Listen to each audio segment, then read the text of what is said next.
Sandwich ohne Fleisch, das ist nichts als Brot. Was ist ein Sandwich ohne Brot, das ist nichts als Fleisch.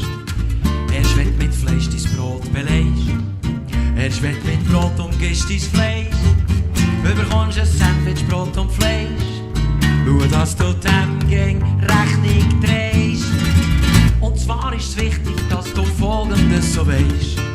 Es genügt nicht, dass du das Brot einfach unterlegst am Fleisch. Es braucht ein Brot und dafür verstehst. Und eins, was du oben drüber legst.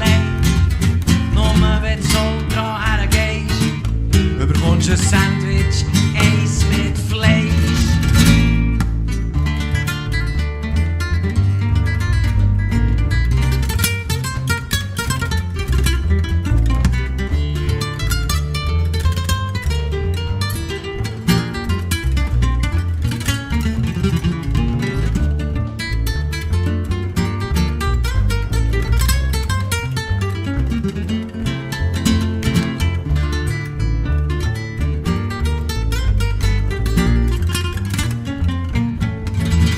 Das Problem von manchen stimmt, das kommt auch noch dazu.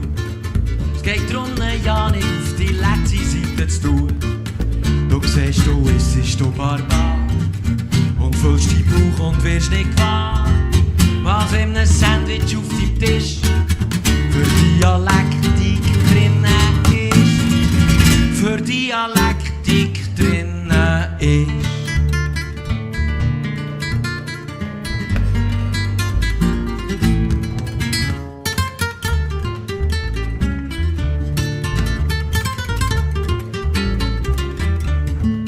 Du siehst, du isst du Barbar und füllst deinen Bauch und wirst nicht gewahr, was in einem Sandwich auf deinem Tisch für Dialektik drin